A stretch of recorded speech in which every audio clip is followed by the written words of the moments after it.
Hello, everyone, and welcome to the 29th Sedona International Film Festival. I'm your host, Carol Kahn. We are coming to you live from Yavapai College. Yavapai College is one of our sponsors, along with Northern Arizona Healthcare, Golden Sign Gallery, BMO Bank, the City of Sedona, and all our hoteliers, restaurateurs, and many sponsors that we would like to thank for participating in this year's festival. And as always, all festivals, we always bring unique celebrities to our media room and to the festival. And it gives me great pleasure in welcoming Tim Daly to Sedona. Welcome. Thank you so much, Carol. And we were just talking beforehand that you've been here before. We can't remember exactly when, but you were here for another film festival. Well, for this film festival, it's Sedona Film Festival. Yes. I can't remember when it was, though. It was more than 10 years ago. Wow. Well, welcome back. Sedona is probably the same. Hasn't really changed much. Yeah, not too much. Yeah. So it's great to have you here. And you're here with the film all through the night. Mm-hmm. And you play a father who has Alzheimer's, correct? Yeah, I play a guy who's he's a bit of a narcissist, and he's a conductor, and he has a complicated relationship with his young son. But we meet him when the early onset of his disease is starting to affect him, and then we cut to about 20 years later when he's in the depths of severe cognitive decline. Yeah, and watching your performance in the film, and also I'm just going to jump to I wish the filmmaker was here as well, because I think it's just really interesting from that perspective. But a young filmmaker who could be starting out in his first film, what entices you to want to participate in a film like that? Well,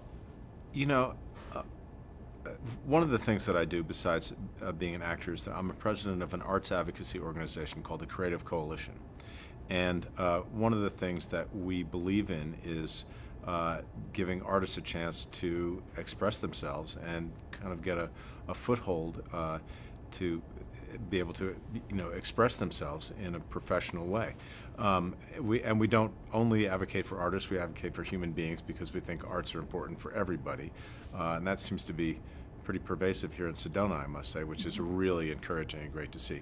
Anyway, I was told about this movie, and I had worked with a professional director on Madam Secretary, who was Graham's sort of mentor, and she told me about him. So I read the script, and I thought it was really interesting. And I met with Graham and thought, this is a young man who's smart and he's eager, and he deserves a chance to see this movie get made. And if I could help be part of that, I wanted to jump at that chance. I love that. I mean, I feel like sometimes that it's like 1 in a million chance sometimes for especially for young filmmakers to have that opportunity. And for him, I'm sure it was like so exciting. I was trying to watch his interview that he had earlier with Tanya about his experience. And I think he was just like so overjoyed that you wanted to do that film. Well, he was so overjoyed just to be doing it at all. He was really soaking everything in and learning as much as he could, and I think that I was helpful to him because I bring a lot of decades of experience to filmmaking and to being on sets, and there are sort of small things that sometimes fledgling directors or people making films don't quite know yet. And it's not their fault, it's because you can't know until you know. But I think I helped him figure some stuff out, and he was very good with me. It was a really fun, couple of weeks or however long it was that we shot the film. And then I think his father is actually a conductor who taught you, is that correct? Yes, his father is a conductor, a choral conductor, and he gave me some lessons about how to conduct with a baton and what the basics of choral conducting. And then one of his father's students also came and gave me sort of on-set lessons about how to deal with this chorus. And we had, I think, probably 30 or so members of this chorus. His actual chorus is about 100 people. Oh my goodness. But we worked with 30 of them, and they were, the sound they made was so beautiful. It was really fun. And as an actor, in watching you in your performance, does this give you the opportunity, because it's a short film as well, but to also extend your acting abilities, to try something that maybe you haven't already done, because you've done comedy, you've done drama, so this is, like that, but you're also playing, a person who has Alzheimer's, which is sometimes like a difficult character to get into. Yeah, look, I mean, I think that, it's my responsibility as an artist to, especially as an actor, to poke around in every possible corner of the human experience. That's why I did this. It wasn't to be myself, it was to be other people and try to walk in their shoes and understand their struggles and their hope and their challenges. And so I thought this was an interesting challenge for me. Also, at the time, my girlfriend's dad was struggling with something called dementia of Lewy body. So the issue was sort of present in my life. And I don't know that I'll ever get her to see the movie, because it might be difficult for her. But I thought that it was something that was important to me artistically, and also something that people need to see, because cognitive decline in our aging society is a big, huge issue. And the more that we can understand it and know about it and be compassionate to the people that are suffering from it and the families who are suffering from it, the better. Yeah, it's, years and years ago, I did a documentary. It was in North Carolina on Ritalin. Ritalin was supposed to be used for Alzheimer's patients, Mm-hmm. and they were using it on children for ADHD. So it was kind of like this drug that they've used, and it was probably going back like 30 years ago. But dealing with Alzheimer's then, and we're still, like, you never know. Like, you don't know if you're going to have an onset of it, and then what do you do with your family member? And, watching the young boy in this film struggle through that, it was so heartfelt, because I had parents that were aging, and you don't know what to do. You're never prepared for that. You're never really prepared for that. No, and I think that the more we talk about it, the better prepared we'll be. But there are a lot of things that we still don't talk about very openly, and I think that what's the saying? Sunlight is the best disinfectant. So the more light we can shine on things, the less toxic they'll become to us and to our families. And so I think that it's important for us as a society to start having a dialogue about the best ways to treat this, and especially the best ways to prevent it, because with a few lifestyle and changes, dietary stuff like that, I know it sounds cliche, but Mm-hmm. it can go a long way towards preventing the onset of cognitive decline. Yeah, let's hope for that. Yes. Let's hope for that. I know. As time marches on, oh, hey, quarter till dead. I better. It's kind of scary. Like, when you come to your last quarter of your life, you're thinking to yourself, "Oh my God! I only have so much time. Now what do I do?" Yeah.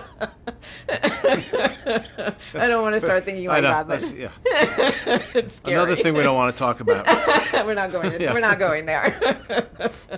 Well, your career, and over your career, comedy and Wings, you've done Sopranos, Madam Secretary, you've done so many different genres. Is there one genre that you happen to really enjoy the most, or is it all you like all of them? Well, I like all of them. I mean, variety is, the thing that keeps me in this, because, like I said, I want to poke around in all these different areas. That said, I think that live theater is still my first and biggest love, just because there's this special energy created in a dark room with strangers that you can't replicate on a movie set, with a bunch of people standing around in tool belts, holding cables and lights and microphones. And I like the theater because it lives in your imagination and not in some digital world or on a DVD. And theater at its best, I think, gives every person in the audience a slightly different experience of what it is. And over time, their imagination can work on it and turn it into something else. So I do love that. Comedy is really hard. Comedy's way harder than drama. And so that's, kind of an interesting thing that I don't think a lot of people consider. But Right. I know that, I mean, my theory, and I'm not an expert on this, but that's why a lot of comedians are crazy, because when you have a joke that you know is funny, whether you're a comedian or doing a sitcom or something, or a play, or even a movie or a TV show, and you know it's funny, and you don't get the laugh, it drives you freaking crazy. It keeps you up at night because you know that it's funny, and you can't tell what you did that killed that joke. On the other hand, when you're doing drama, especially something very serious, I mean, to me, it's like therapy. You cry and scream and retch and punch, and then you go home and it's like, I got rid of that. It's like some sort of, a primal scream therapy. Yeah, but is it easy? Because like if you're playing longevity of a character, like maybe in modern, in Madam Secretary, Mm-hmm. and you're in this like mode of this character, do you feel like by the time you go home you're out of the character already, and then you have to come back into it, or like how do you remove yourself from that character? Well, I'm not. I don't think I'm not a doctor, but I'm not insane. So I think that I don't suffer from some kind of psychosis where I think that I'm the character or I have to live the character all the time. That said, there's part of my imagination that is always reserved in my brain for that character and the story that character is telling. That's why I find it very hard to read a novel when I'm doing a film or a television show, because it sort of siphons off my imagination and my imaginary world into something else when I need to keep part of it in that story that I'm telling in whatever job I'm doing. Actually, my old and dear friend Steve Lang said last night something I thought was really good, which is that it's like an ember that's burning in a fire, and it needs to always be there. And you show up at work in the morning, get your makeup on, and you blow on that ember, and hopefully it catches flame. Right. But it always burns when you're doing a show. What if you, like, because even as we go through life, right, we have good days, bad days, we're up, we're down, like whatever it is. And how do you actually put that aside? Like, what if you're having a bad day, or you're not feeling right? How do you actually try to get into that mode? Is it just from your experience that you're able to do it, and just like, whether it's the burning ember or a snap of your fingers, that you're able to get into that, or Look, we all have bad days where we're on set and we give a performance and we go home and we think, I sucked today because I wasn't, for whatever reason. But that's true of everybody. Athletes, the greatest athletes in the world go out on the baseball field or football field or soccer pitch and they suck one day. Just who knows why? But we know that they're good. And so that happens to actors and performers as well. But I think that, my point of view about being a professional actor and an artist is that you're also a professional, and you should behave that way. So if you're tired and having a bad day, you can't just storm off set or not come out of your trailer. I try to make sure that there's a part of me that's a responsible adult and gives my absolute best effort to be there and give everything I can to whatever scene that I'm doing on any given day. Does that always work? Nope, unfortunately. But I do the best I can. Yeah, I think Peter last night also brought up an interesting topic. He said, as you get older, like sometimes the roles just aren't there, for you. And even in talking with Jacqueline Bissett, I was asking her the same kind of question, about aging in Hollywood and how do you stay relevant. So do you find that that's an issue at all, or how do you stay relevant in Hollywood? If I knew, I would be a lot more relevant. I mean, no, it's very interesting because, I'm fully in the, get those damn kids off my lawn stage of life. And yet I don't want to be that cranky old guy that said, back when I was a kid, I could crack. I don't want to be that guy. And yet, I've been around and, on the planet long enough that the changes that have happened are really evident to me now, and the changes happen faster and faster. The industry has gone through a huge upheaval, and a lot of really good things have come out of it. But it's hard to keep up, I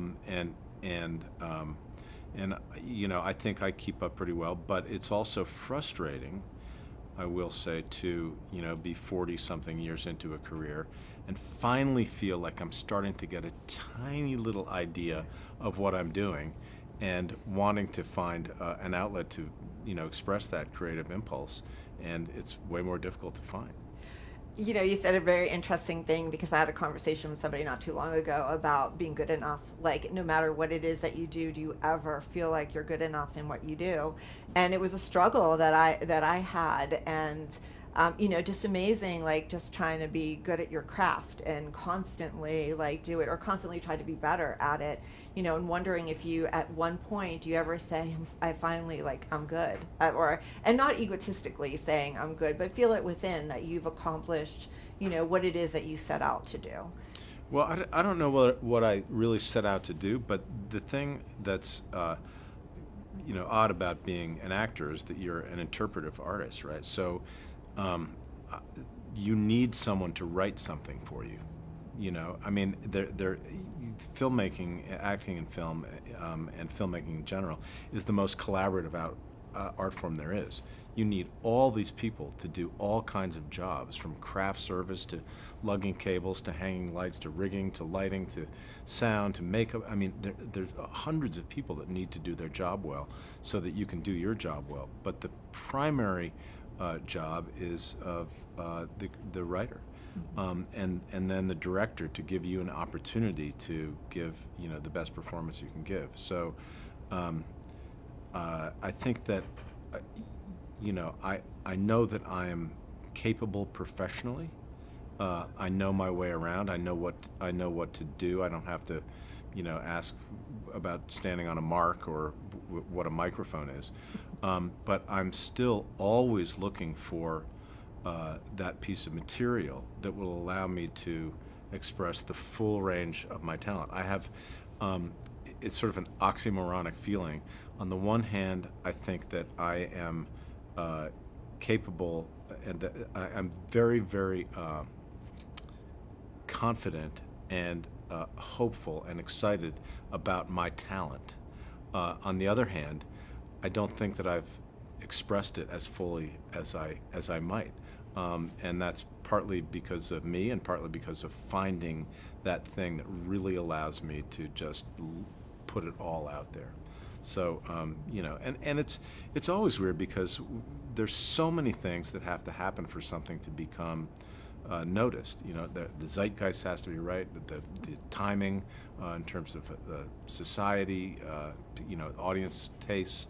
All these things have to come together for something to be, marvelous. And I always think about that movie that I don't know if some of your younger audience will remember, but It's a Wonderful Life, which when it came out in the theaters, they all thought that their careers were over. It was a bomb, and somehow, because the time wasn't right for it, somehow it got resurrected, and now it's one of the most beloved films of all time. We all watch it every year at Christmas time, and so who knows? If I could figure it all out, I would be. I don't know. Yeah. Is there any iconic role that, as you were talking, that would be that perfect role for you, or that's something that you've always dreamt about that you wanted to do?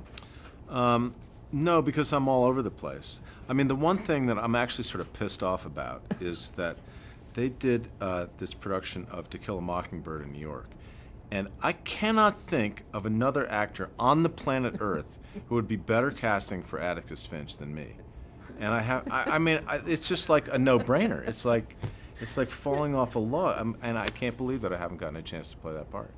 Well, I don't know. Here's your audience. He needs that part. We're putting it out there. We're in Sedona. Yeah. There's vortexes moving vortex, around. Yeah. Come on, Vortex, do your job. That's Let's right. go. It's up there. Yeah. And when that happens, you need to come back here and know that we said it right here. Is there any one actor, actress that whenever that you haven't met or want to meet that just you're like completely gaga over?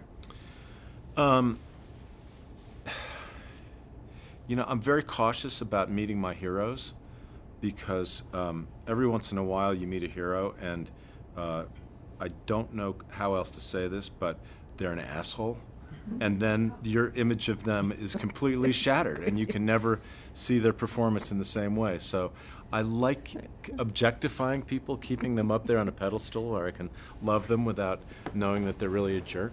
That said, I grew up in a family of actors. There were actors wandering around my house all the time, so I wasn't really.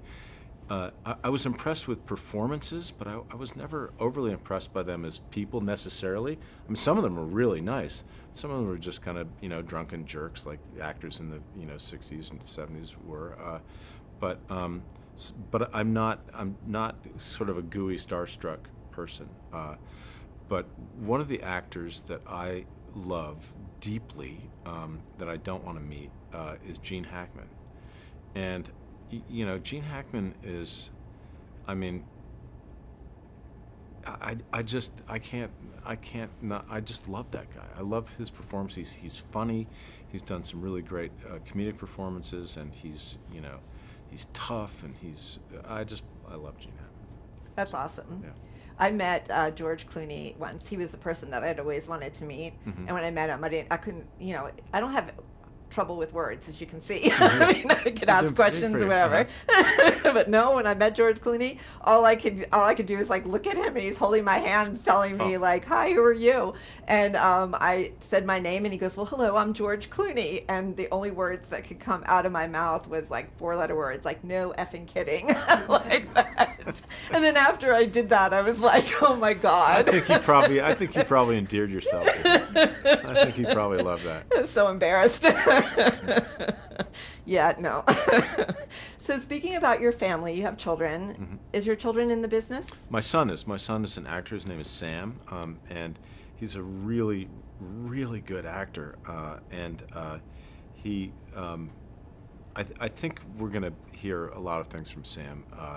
He's sort of has been on the verge of kind of breaking through for a while. Of course, COVID screwed everything up. He's doing a little movie right now. But the good thing about Sam is that not only is he a wonderful actor, but he's an even better man. He's a really good man.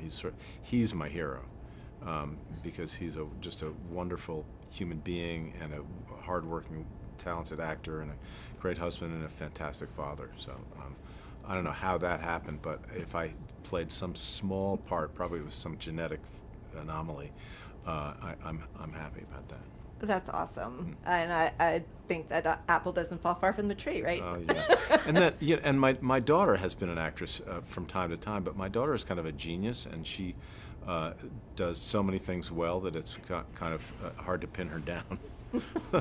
But she's also a spectacular person. But she, is a Fulbright scholar and speaks 5 languages and was trained Michelin star quality chef and is a yoga instructor and has been an actress and a comedian, and she's just beyond. Awesome. Does she fix Dad some good meals? Oh, hell yes, she does. Awesome. Well, Tim, it's been such a pleasure talking with you. I'm so glad you're here at the festival this year, and you need to come back again. And if you get that role, I'm telling you, Okay. we need to know about it. All right, I'm going to expect a phone call. Hello, Carol, I got it. Well, thank you. It's been such a pleasure. You were brilliant in the movie. Thank you so much. And thank you for working with young filmmakers and making them feel like they're important. Oh, thank you, Carol. I appreciate it. So I really appreciate that, too. Thanks. And don't forget to follow us live on Facebook, as well as hashtag SIFF23 and the Sedona International Film Festival 23. We'll be back with more from the Sedona Film Festival after this.